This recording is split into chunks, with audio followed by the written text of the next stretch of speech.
সঙ্গীতা কর্মকার প্রশ্ন করেছেন যে আপনাদের চরণে প্রণাম, শত কোটি প্রণাম জানাই। আমার প্রশ্ন হলো, একাদশী করে আমার বাড়ির অন্য সদস্যদের জন্য আমিষ রান্না করতে হয়, এতে কি আমি ভগবানের সন্তুষ্টি করতে পারছি? মানে উনি একাদশী করছেন কিন্তু উনাকে বাড়ির অন্যদের জন্য আমিষ রান্না করতে হচ্ছে।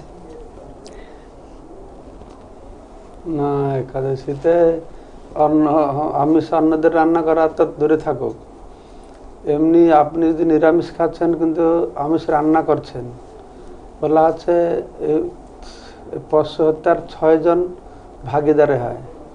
যে পারমিশন দেয়, যে পশু হত্যা করে, যে বয়ে নিয়ে যায়, যে রান্না করে, যে খায় সাধারণ দিনে। আর একাদশী দিন তো এটা খুব দুঃখের বিষয় যে আপনাকে মাছ রান্না করতে হচ্ছে। এটা শাস্ত্র দিক থেকে ঠিক নয়।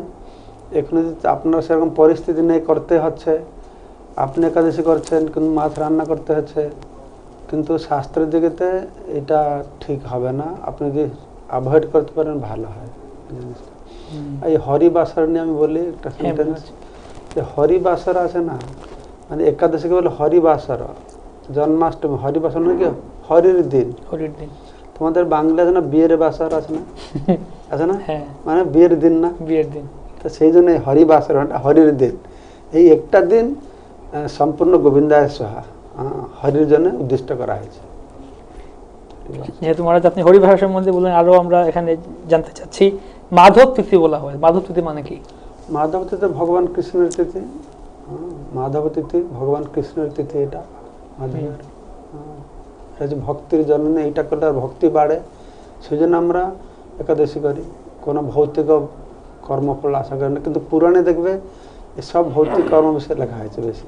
এটা করলে স্বর্গে যাবে, এই পুত্রপ্রাপ্ত হবে, এই পাপ থেকে মুক্ত হবে। সেই জন্য বললাম না, একাদশী দুটো আছে। এটা যে বৈষ্ণব, তার উৎপন্ন 2 প্রকারের আছে। একাদশী বৈষ্ণব একাদশীর সৃষ্টি এক রকমের আছে, স্মার্ত একাদশীর উৎপন্ন অন্য রকমের আছে। যারা স্মার্ত একাদশী করবে তারা বৈভব পাবে, বৈভব ঐশ্বর্য। যারা বৈষ্ণব একাদশী করবে তারা ভক্তি পাবে।